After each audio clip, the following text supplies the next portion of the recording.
Muy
bien. Sí, son 2 días de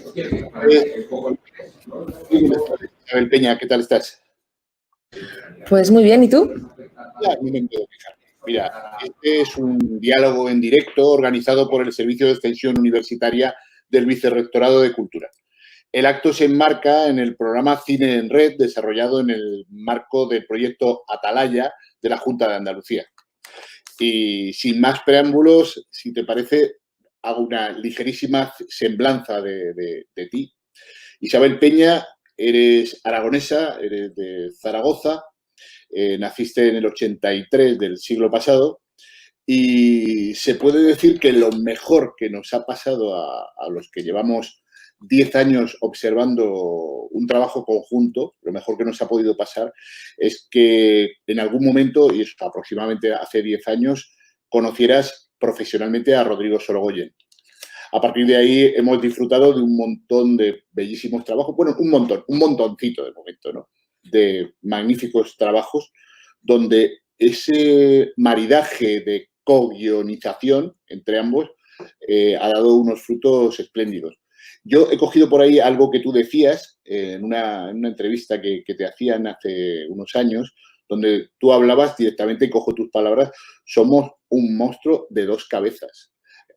O lo tengo entrecomillado al menos, ¿no? Y bueno, eres una persona que ante todo ama ser lo que es y eres guionista. Y bueno, pues dar una brevísima semblanza, estudiaste comunicación audiovisual en la Universidad de Navarra, pero te has formado como cineasta, supongo que por ti misma, pero en la ECAM, en la Escuela de Cine de la Comunidad de Madrid, ¿no? Seguiremos hablando, pero yo quiero irme todavía un poquito más atrás de cuando tú llegas a la ECAM, sino en esa Zaragoza en la que creo que vives hasta los 18 años, si no me equivoco, aproximadamente. ¿Quién te anima a coger el tren del cine cuando eres una pequeñina, ¿no? Pues mi padre, clarísimamente, porque él es un cinéfilo empedernido y en mi casa siempre pues había muchos VHS, luego DVDs, y ver pelis en mi casa era lo normal. Las veía mi padre con mi madre, las veían conmigo a veces, las veía yo sola. Y entonces, bueno, pues así fue. Como vivir el cine como si fuera un ritual familiar. Y luego ya poco a poco, cuando yo iba como tejiendo mis propios gustos, pues claro, yo me iba al despacho de mi padre, que estaba lleno de películas, y pues cogía Psicosis, por ejemplo, ¿no? Con 12 años. Y la veía un poco pronto, pero aún así me gustaba. O, no sé, Los Sobornados o El Silencio de un Hombre. Entonces, bueno, es que mi casa siempre estaba llena de películas. Y cuando de pronto Isabel Peña empieza a escribir, digamos, de una manera, ¿cuándo empiezas a pensar que lo que más te gusta del mundo del cine es escribir o donde mejor te sientes, ¿no? Pues es que, bueno, fue en la universidad, en realidad, porque yo de hecho empecé estudiando periodismo y luego me cambié a comunicación y sí, en la universidad ya empecé a escribir cosas pequeñas por mi cuenta y tal, pero era como que no me atrevía a decirlo en voz alta y entonces siempre, no sé, lo llevé un poco, no en secreto, porque es una tontería en secreto, pero como que yo no verbalizaba quiero ser guionista nunca. Simplemente me apunté a la escuela de cine y ya pasaron los años y ahora estoy aquí. Pero no era algo puesto en palabras, en realidad. ¿Qué es ser guionista para ti? Ya sé que son palabras grandes, pero quiero decir, en algún sitio también he leído que tú no aspiras, por lo menos a día de hoy, hasta que lo he leído, no aspiras a ser directora de cine, sino que te encuentras muy a gusto guionizando, ¿no? Sí, lo de dirigir no... A ver, me apasiona, me interesa muchísimo, pero no es algo que yo quiera hacer o vaya a hacer. Creo que bastante complicado ya es escribir, tengo muchísimo que aprender y es que además los directores y las directoras son otra raza. Para dirigir tienes que tener un montón de cualidades y de cosas que yo creo que no tengo. Así que no tengo ninguna necesidad de pasarme a la dirección. Sin embargo, eso sí lo encuentras en Rodrigo Sorogoyen, ¿no? Sí, él ha nacido para ello. Pero en ese trabajo de co-guionizar, él se atreve a dar un paso más, digamos, y aparte de ese trabajo previo de hablar con vosotros, hablar y hablar y hablar hasta sacar el niño o la niña adelante, que es el proyecto ya encarrilado a nivel de guión, luego él da ese ulterior paso para convertirlo en imágenes, ¿no? Claro, sí, pero es que él viene de fábrica así ya. O sea, no es que éramos guionistas y él se hizo director.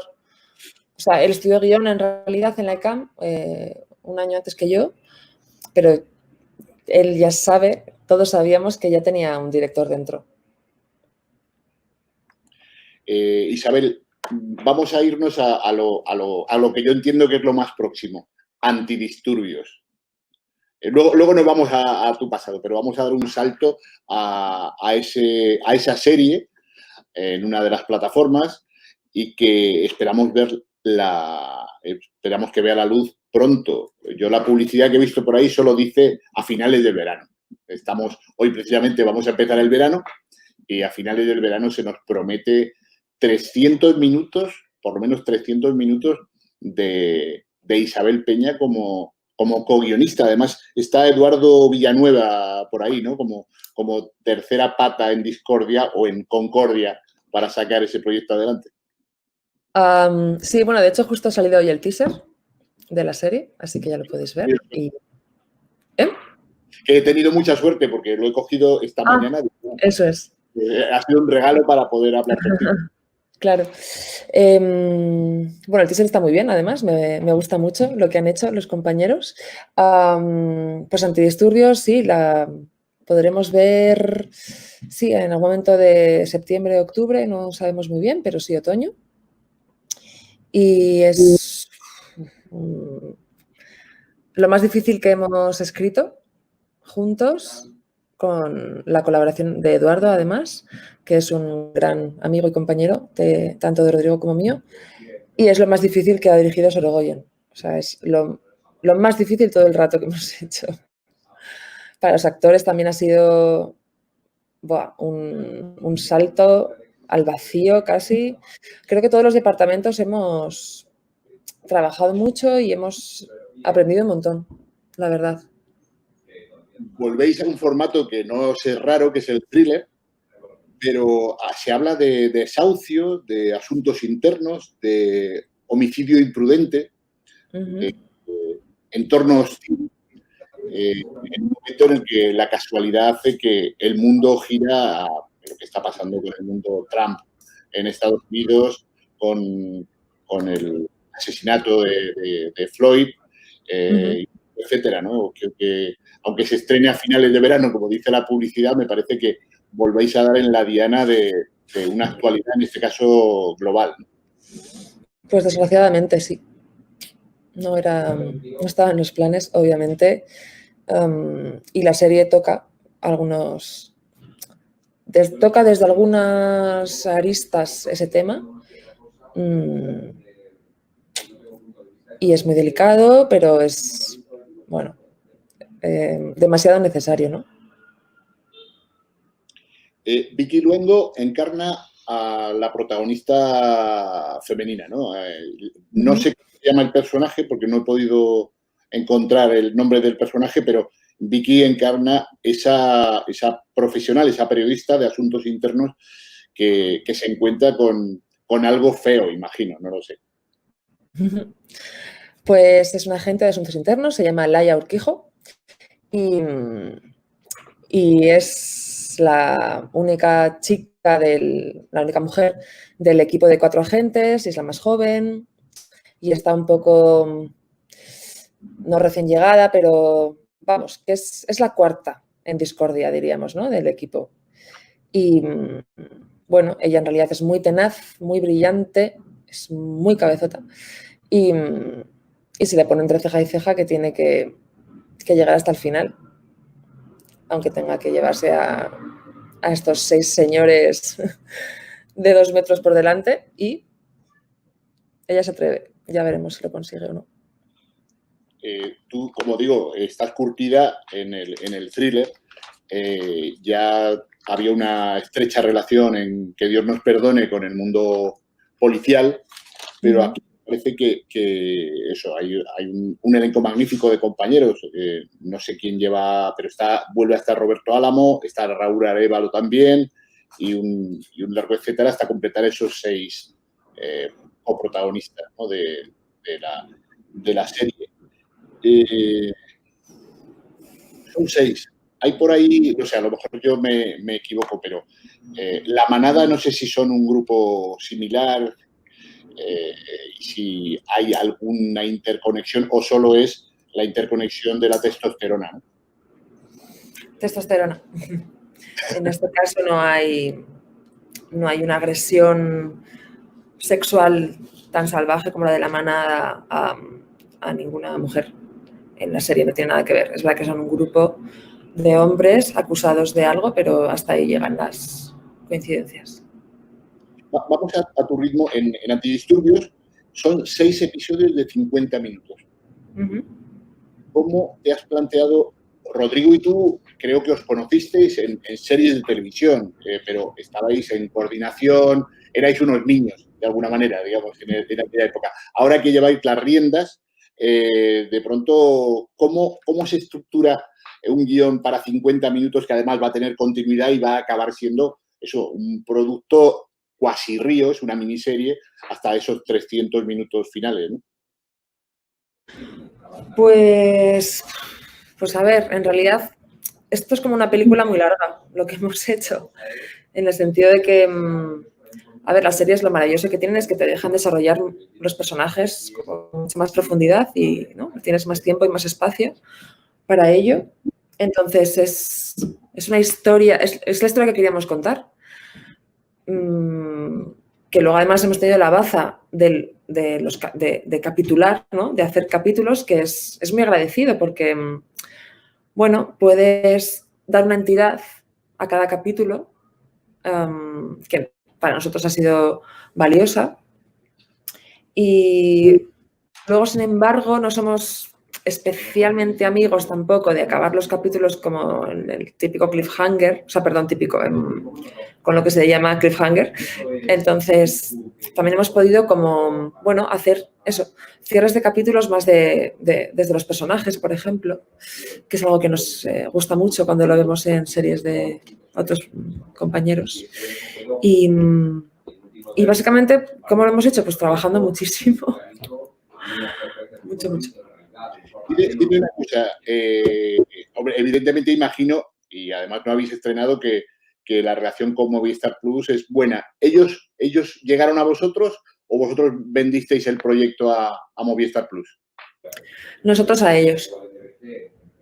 ¿Y fue acogido desde el principio con alegría o hubo que, o dices una vuelta de tuerca, vamos a ver si Netflix nos lo compra, si HBO, yo qué sé?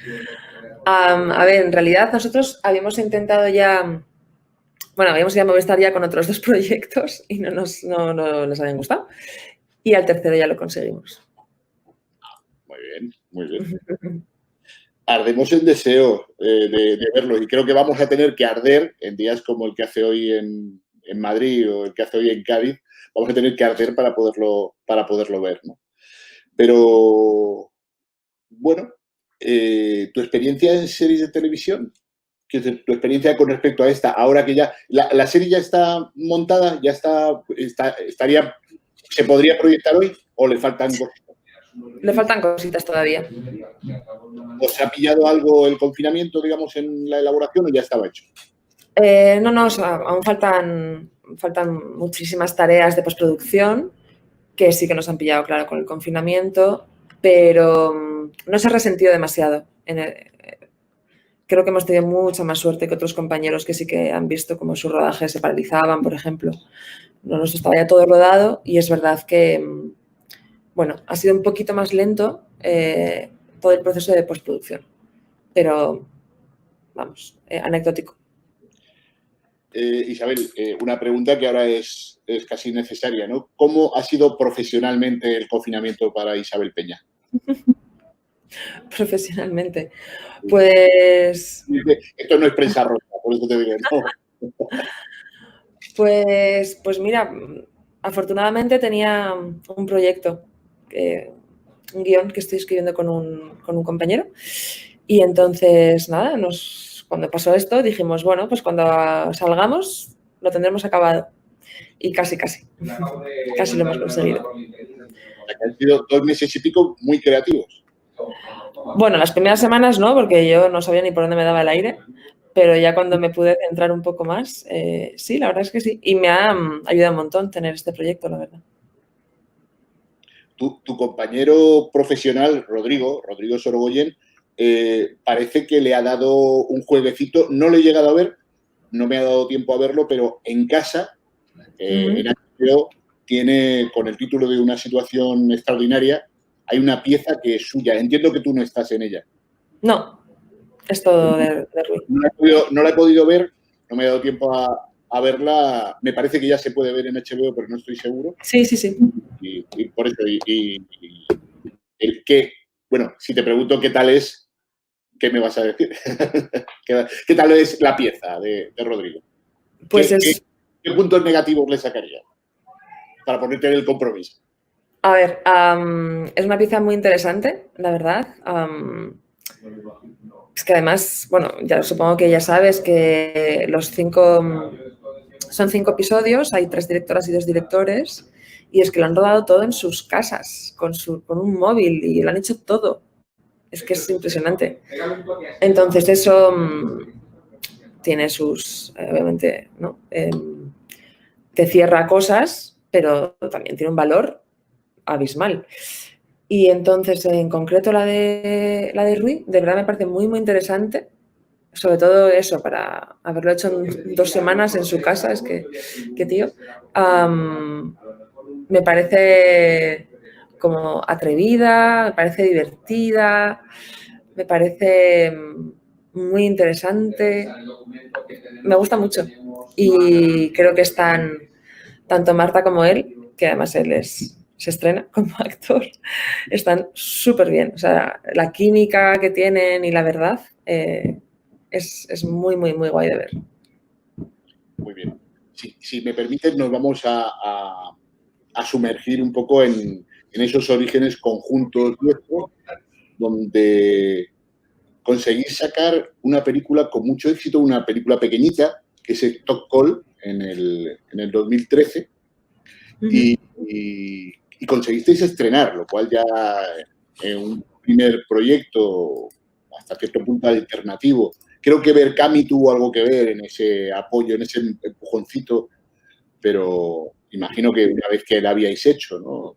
Y además entre amigos, porque tenéis por ahí un Javi Pereira, que si no me equivoco, por aquel entonces era compañero de piso de Rodrigo, ¿no? Sí, y la peli se rodó en su casa, en la casa de los dos. Sí, Berkami fue un apoyo súper importante. Y el dinero se consiguió antes de rodar, claro. Porque era... Vamos, no teníamos un duro y nadie... Vamos, la producía Caballo Films, que es la productora de Rui y de Eduardo y de otros dos socios, Borja y Alberto, que son director y montador respectivamente. Y entonces, sí, pues nada, Berkami yo creo que llegamos como en un momento muy bueno porque estaba empezando todo este tema del crowdfunding y la verdad es que conseguimos mucho más dinero del que esperábamos y fue una especie de impulso también, bueno, económico, pero también como de moral para la película. Y sí, se rodó en 2012, se estrenó en 2013 y hace 7 años ya. Y como siempre, unas cosas llevan a las otras, aparece en vuestra vida un productor, Tornasol, Gerardo Herrero, y hay una declaración por ahí que tú misma citabas que lo primero que os dijo en la primera reunión es: yo nunca os hubiera producido Stockholm, pero quiero que hagáis otra peli, ¿no? Sí, Gerardo siempre es muy sincero. Sí, básicamente dijo, yo nunca os había producido esta película, efectivamente, pero me ha interesado. Y entonces nos dijo si teníamos algún guión por ahí, alguna idea. Y llevamos justo todo ese año anterior, Rui y yo trabajando en Que Dios nos perdone en el guión. Entonces lo tenemos casi acabado y se lo entregamos. Y le gustó. Y nuestra vida cambió. Cierto. Vuestra vida cambió, yo creo que hiciste un trabajo, no solo lo pienso yo, ¿no? Pero Que Dios nos perdone, esa la película a la que me estoy refiriendo, estrenada en el 2016. Como tú decías por ahí, 134 páginas de guión.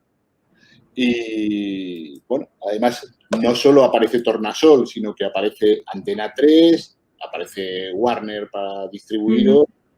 Y, bueno, de pronto el Festival de San Sebastián os selecciona y le parece que ese trabajo de co-guionistas merece llevarse el premio al mejor guión, ¿no? Festival de San Sebastián. ¿Eso lo soñabas? ¿Qué te parecía, digamos, cuando Sebastián? A ver, o sea, yo creo que ni siquiera lo soñaba, o sea, ni yo ni nadie. Fue una alegría enorme cuando nos seleccionaron, la verdad. Un honor y, no sé, mucho orgullo por todo el equipo. Y la experiencia fue buenísima, el paso gustó mucho. Recuerdo que nos cruzamos en un momento dado con algunos periodistas que salían del pase de prensa y aplaudieron un montón, fue muy guay y muy espontáneo. Y nos lo pasamos muy bien. Vimos películas, nos volvimos a nuestra casa y ¿cuál fue nuestra sorpresa cuando nos llamaron para decirnos que teníamos que volver a San Sebastián? Y fue pues una de las noticias más bonitas que me han dado nunca. La verdad es que sí, además, luego os lleváis 6 nominaciones a los Goya y ganáis a Mejor Actor, porque mejor no pudo ir la peli. Además, y es a lo que quiero ir ahora mismo, Isabel, tú tienes a día de hoy esa responsabilidad añadida de que los premios Feroz, o sea, los medios de comunicación, te otorgan a mejor guión. Eres una guionista donde el Círculo de Escritores Cinematográficos también, donde tanto público como crítica, como Goya, como San Sebastián, te reconoce como la gran esperanza blanca de la nueva generación de guionistas, ¿no? ¿Esta es una responsabilidad que pesa mucho o lo llevas así bien? Es que estás diciendo unas cosas muy disparatadas. Bueno, lo primero es que los premios y las nominaciones de las que hablas siempre son conjuntas. Con Rui siempre escribimos juntos. Es una responsabilidad en el sentido de que pues tengo la grandísima suerte de poder dedicarme a esto y entonces tengo que hacerlo lo mejor que pueda. Esa es mi responsabilidad. Y lo otro, bueno, lo otro son alegrías, pero no marca, no marca, no marca nada, en realidad casi nada. Yendo a la película de la que me gustaría que habláramos un poquito, que Dios nos perdone, tienes ahí a Antonio de la Torre y a Roberto Álamo, junto con Javi Pereira, que le toca en este caso ser el malvado, ¿no? Pero tienes ese magnífico reparto. Pero creo que tú en algún momento, o ambos, habíais pensado, como empezáis a elaborar en el 2012, si no me equivoco, el guión, ese Luis y ese Javi tenían apellidos que quedaban un poco en el secreto del sumario, pero que tú ya lo has detallado en alguna otra ocasión, ¿no? A ver, sí, fuimos muy osados y de hecho no se correspondió nunca con la realidad. Pero bueno, es que nos servía para ponerles cara a nuestros personajes. Eso siempre es muy útil.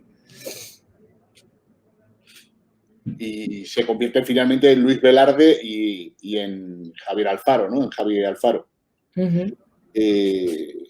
¿Tú vas a set de rodaje con tu guión o una vez que habéis co-guionizado, no pisas el set de rodaje? Apenas, la verdad. Voy alguna vez pues para saludar al equipo o para ver alguna escena en concreto que me parece que pueda ser interesante. Pero yo en rodaje no tengo nada que hacer, nada de nada. Más que, no sé, aburrirme. Es con rodaje es muy aburrido. Entonces no me gusta mucho ir, porque ya te digo, no tengo... O sea, hay guionistas que sí que están mucho más pendientes y tal, pero yo es que como lo he coescrito con el señor director, es que, vamos, mi vida está en sus manos y de hecho me gusta mucho más como ir viendo los dailies, por ejemplo, cada semana. Eso sí que me encanta. Pero ya te digo, ir a rodaje, no es mi hábitat natural. Puede ser también porque lo tengáis muy hablado, ¿no? Tú insistes mucho en la idea de que hablar y seguir hablando, ¿no? A lo mejor cuando dais por cerrado ambos esa séptima versión o la versión que hayáis decidido que es la buena, está todo tan claro para ti también como que el otro ya lo dejas en buenas manos, que son las de Rodrigo. Sí, claro, y es que además todo lo que tenga que cambiar en rodaje por algo será. O sea que, no sé, esta cosa como del guión no se toca ni una coma y tal, ¿no? Bueno, pues, o sí, si luego están allí los actores y las actrices y el director y no sé, equipo de foto tal, y algo no está funcionando, pues hay que cambiarlo. Y ese es uno de los grandes valores para mí que tienen los directores, esta capacidad de reaccionar, ¿no? Como con tan poco tiempo, porque al final, pues escribiendo un guión puede estar un año, pero claro, un año, pues eso, con calefacción en invierno y aire acondicionado en verano, ¿no? En tu despacho. Y un rodaje es otra cosa, un rodaje es unas trincheras. Entonces, todo lo que, en este caso, mi socio, Sorogoyen, decida que hay que cambiar del papel al set, pues por algo será. Y entonces, siempre son cambios que comprendo perfectamente. Y de hecho, hay muchísimas veces que son cambios mejores de lo que había.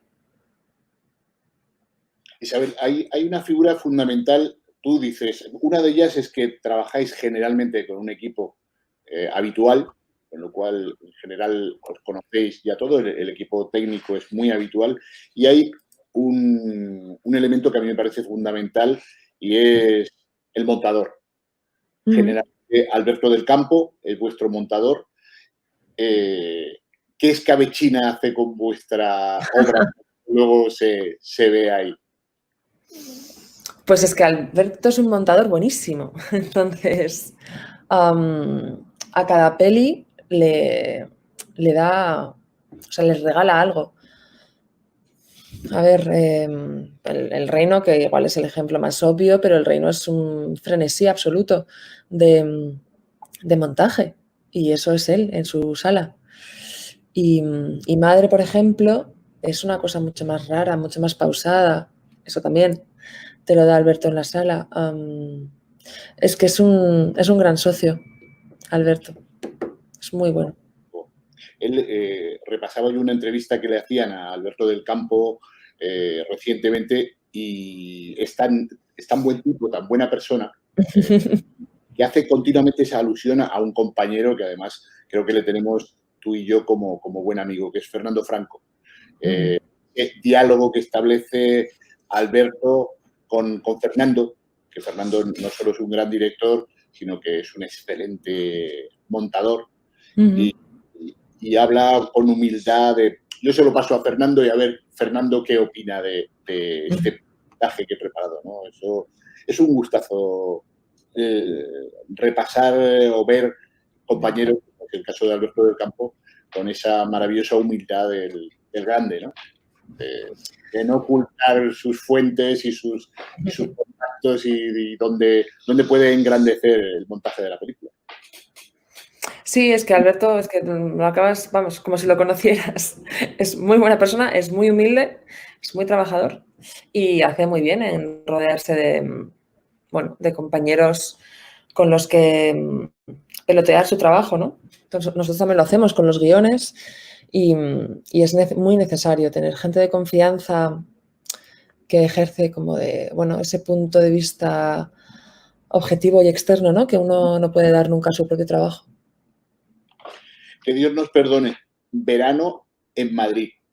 Ese es el juego más importante, ¿no? Transmitir al espectador la tensión que genera.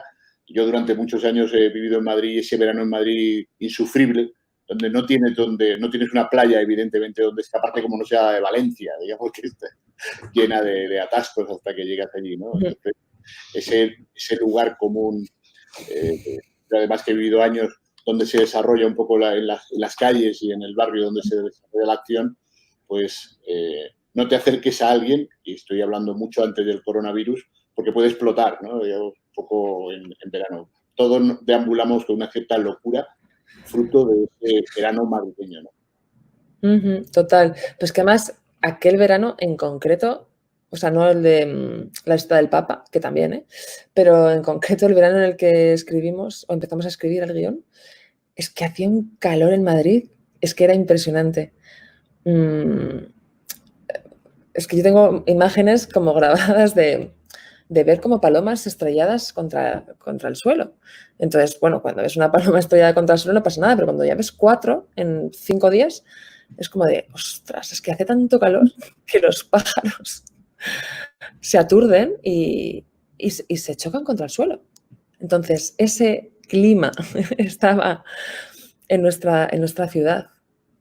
Y aparte de eso, súmale todo el choque pues entre los hordas de peregrinos, hordas de policías, tal. Era muy apocalíptico todo. O sea, daban muchas ganas de escribir un thriller.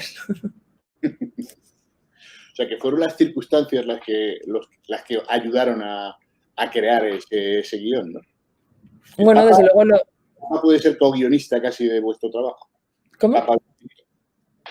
Si el Papa es guionista, no entiendo. Creo que co-guionista.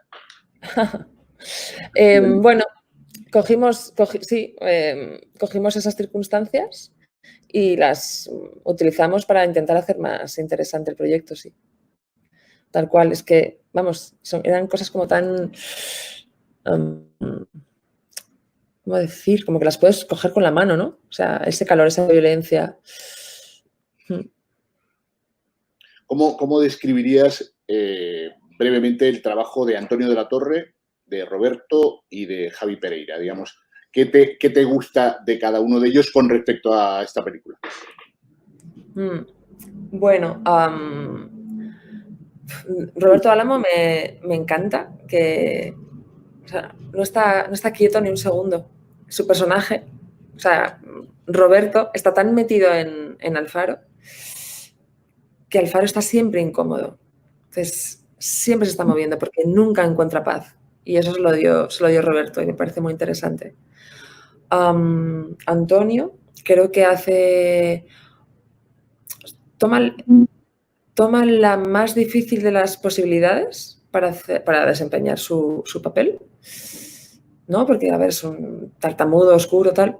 Podría haberlo hecho mucho más hacia afuera, mucho más llamativo.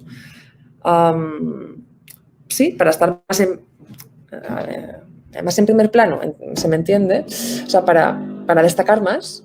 Y, sin embargo, para mí hace un trabajo hipernaturalista, pequeñito a priori, pero que si ves la película por segunda vez y te fijas más en Antonio, porque es la que Roberto se lleva como, ¿no? Toda, o sea, es tan impetuoso el personaje, que si te fijas en Antonio, en Velarde, siempre está ahí, siempre está mirando, siempre está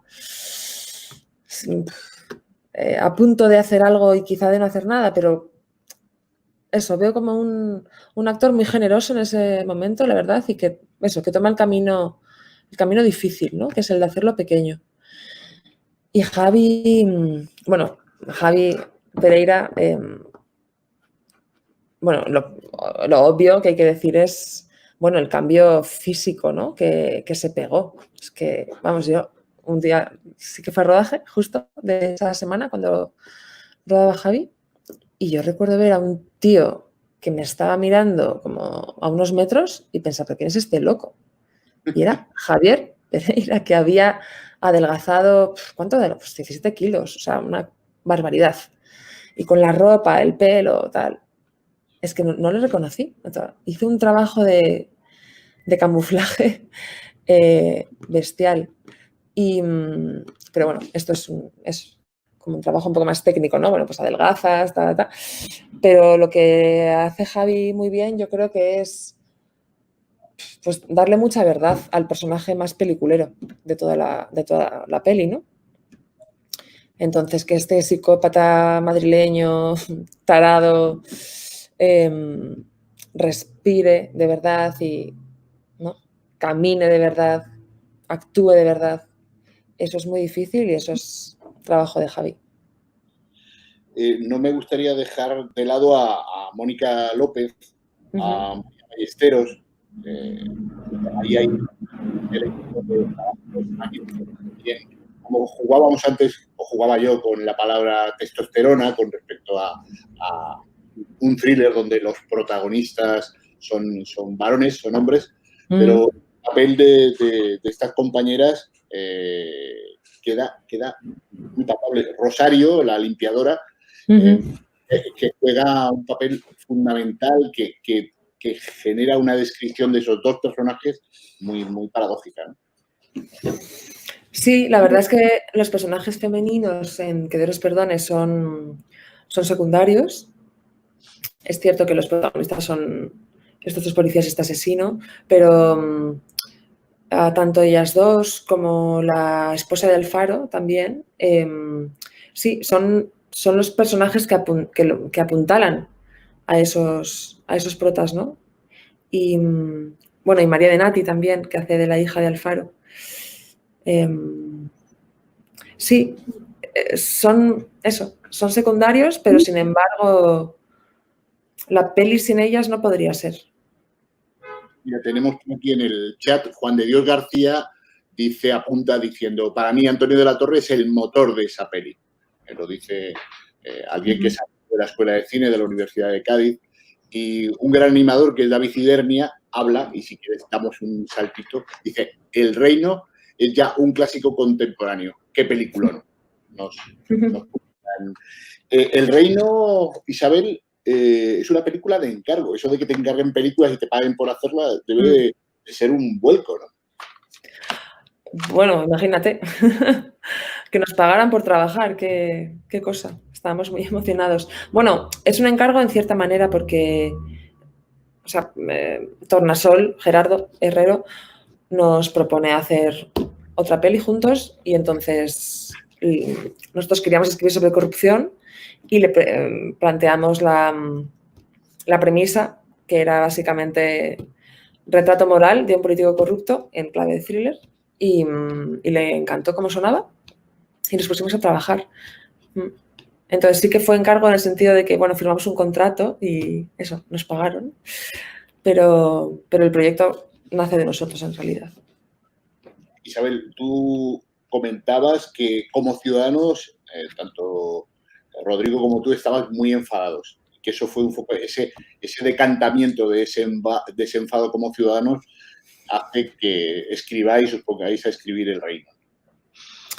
Sí, tal cual, tal cual. En esos meses, esas semanas, es que además hubo un pico muy, muy, muy grande de casos de corrupción, de noticias, hubo como una avalancha y es que estábamos todo el día hablando de eso. O sea, yo creo que hubo eso, como unos meses donde yo recuerdo hablar como, o sea, con mis amigos, con mi familia, siempre surgía el tema, ¿no? Y había una especie de fascinación, mezcla con muchísima rabia y bueno, pues fue nuestra forma de capearlo un poco, como intentar entender algo más de ello.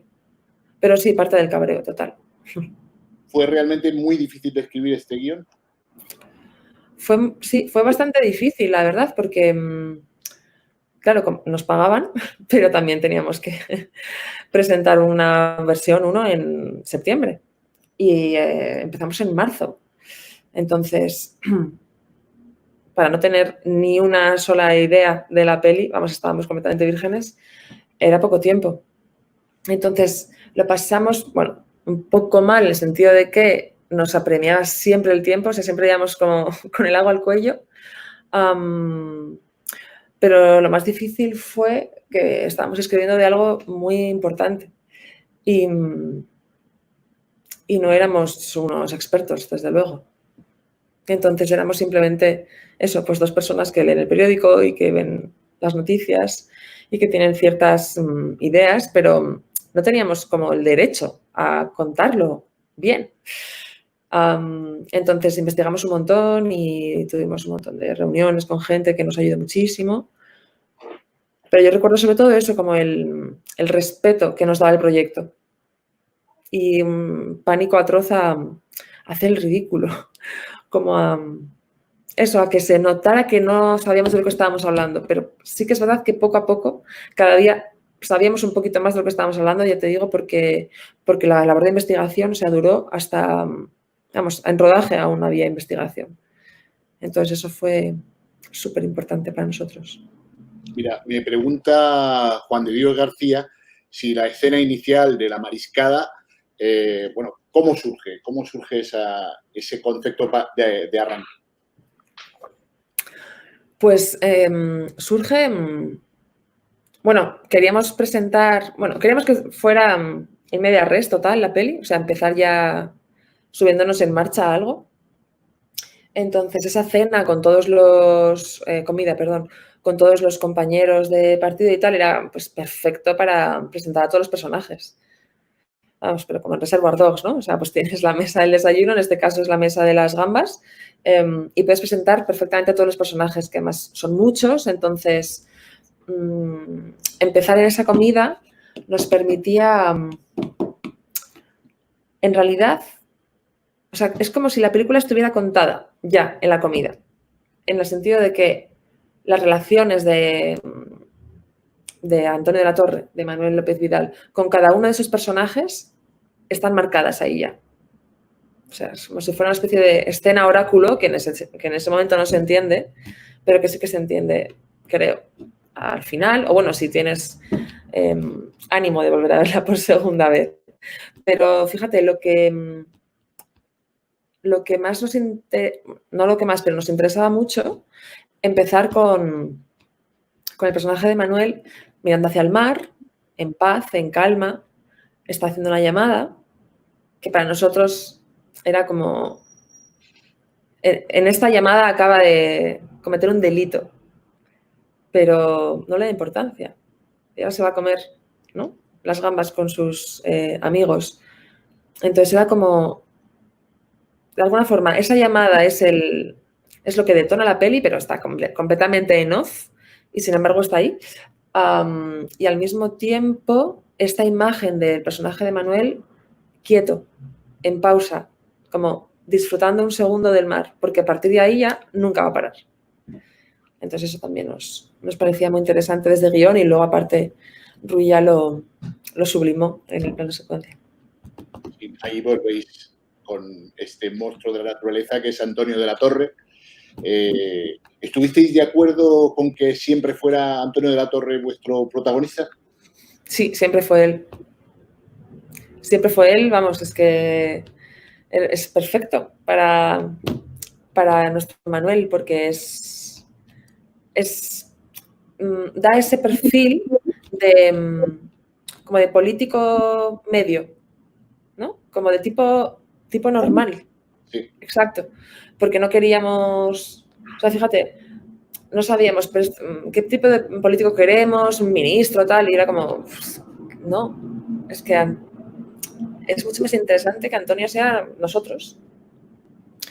Y entonces siempre estuvo en nuestras cabezas y él conocía el proyecto, había trabajado muy a gusto con Rodrigo en Que Dios nos perdone, tenía como, de hecho, ganas de seguir trabajando juntos.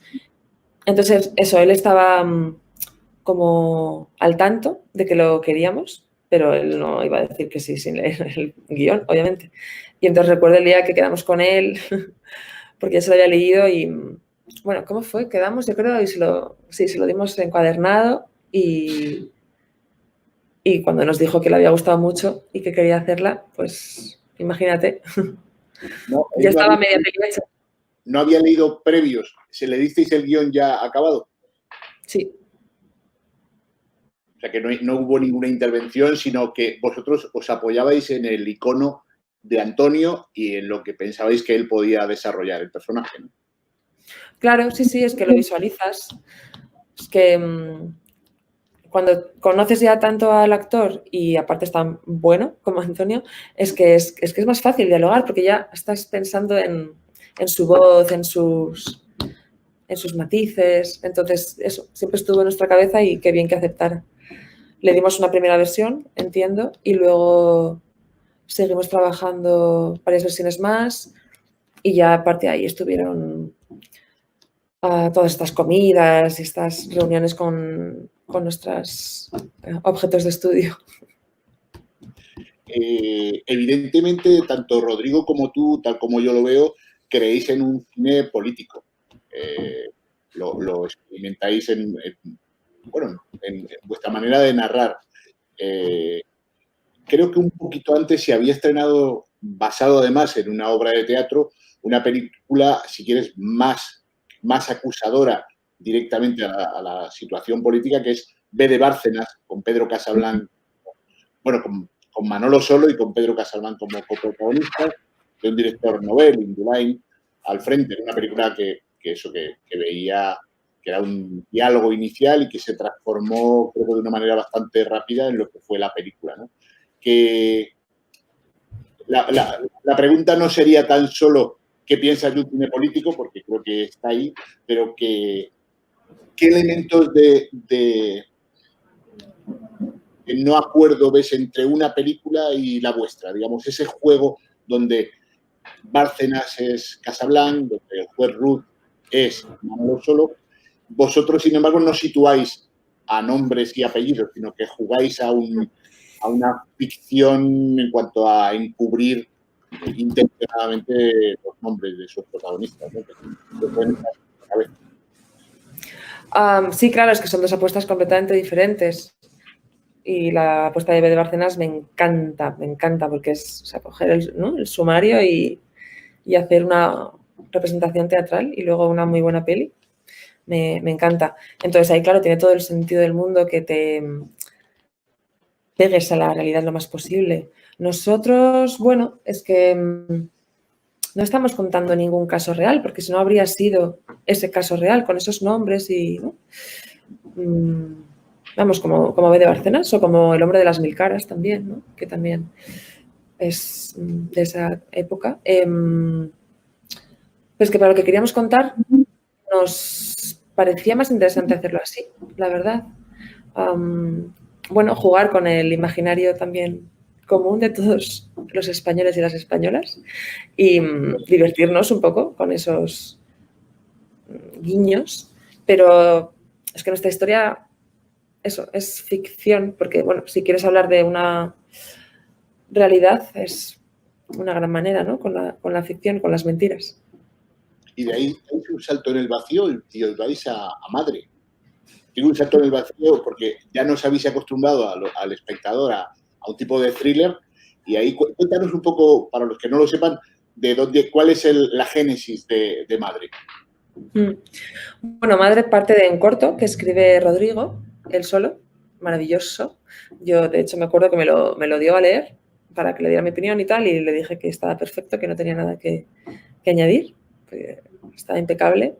Entonces, él rueda el corto con su productora y con Marta Nieto, y bueno, el corto es una bomba, y bueno, van a Hollywood, van a los Oscars.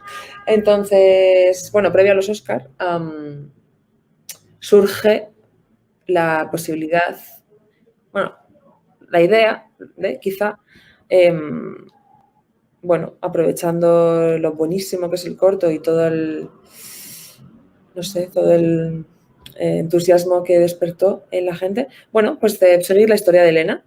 Y entonces yo recuerdo que cuando Rui me lo planteó, lo primero me da respeto, porque ya te digo que el corto me encanta, era como, ¿no?, una responsabilidad. Pero recuerdo que era como, ay, sí, madre, un thriller ahora de esta señora. ¿Se oye un ruido raro? ¿No? Vale. No. Esta mujer buscando a su hijo, ¿qué va a hacer? Mirar las matrículas de las caravanas y la comisaría. O sea, era como, no nos apetece, ¿no?, escribir un thriller con Elena. Y sin embargo, qué ganas de escribir una historia con Elena, una historia de personaje, emocional y del duelo y de las relaciones, la confianza, la obsesión, la pérdida. Entonces, la posibilidad de hablar de otros temas que no habíamos podido tocar hasta ahora, rompiendo además un poco las expectativas que podía tener el espectador de que iba a haber un thriller efectivamente de una madre coraje, pues eso nos animó un montón y nos pusimos a escribir. También hubo que hacerlo bastante rápido por tema de, bueno, subvenciones, historias, pero este guión fue más sencillo que el del Reino, sin duda. Bueno, también se ha llevado nominación a los Goya y la película ha tenido una buena trayectoria. Yo te querría preguntar un poco ya para finalizar, porque nos quedamos prácticamente sin tiempo. ¿Preparas algo que se pueda contar? Solo casi un sí, un no y lo que tú quieras añadir. ¿Preparas algo con Rodrigo después de Antidisturbios, que todavía nos queda por disfrutarla, ¿no? Siempre. Muy bien. ¿Y fuera de Rodrigo Sorogoyen? Bueno, el guión que te he contado, que he escrito con mi compañero, talentoso director y guionista Pedro, que es una peli pequeñita como de terror. Es como si fuera terror de personajes y, bueno, no sé, es una cosa un poco rara, pero nos gusta cómo está quedando y seguimos en ello. Así que eso es lo que tengo entre manos, más allá de Rodrigo. ¿Quién dirigirá ese trabajo? Pedro. ¿Quién te gustaría que dirigiera? Pedro, ¿no? Solo él. Sí, es un director, se llama Pedro Martín Calero y es muy, muy talentoso. Tiene una capacidad para generar atmósferas extrañas y tiene una estética muy, muy propia. Es muy, muy talentoso y es además muy buen co-guionista. Isabel, te tengo que dar las gracias. Habíamos pactado tú y yo que hablaríamos un poquito menos de una hora. Gracias por tu presencia aquí en la Universidad de Cádiz, aunque sea de esta manera online. Como tú sabes, porque llevamos hablando, yo diría que algo más, en torno a 2 años, llevamos jugando la idea, o cuando menos yo intentando que en algún momento y de manera presencial poderte tener como profesional profesora de guión con una masterclass aquí en la Escuela de Cine de la Universidad de Cádiz. Seguiré insistiendo a ver si encontramos un éxito, que no todo va a ser pandemia, sino que Espero que no. tenemos que pensar que hay más futuro, ¿no? Muchísimas gracias. Despedirte diciendo que finalizamos agradeciendo de nuevo al Servicio de Extensión Universitaria del Vicerrectorado de Cultura de la Universidad de Cádiz por organizar esta actividad en red del proyecto Atalaya. Y bueno, espero que el verano... ¿Vas a pasar el verano en Madrid? Espero que no. Que el verano no sea como ese del 2011, ¿no? En Madrid. Ese estuvo muy bien pasarlo aquí, pero me gustaría poder escapar en algún momento. Que sepas que Cádiz es un lugar magnífico y aquí, digamos, la temperatura es bastante más suavita. Lo conozco y me gusta mucho, sí. Pues te esperamos por aquí. Muy bien, pues muchas gracias. Gracias a ti. Adiós.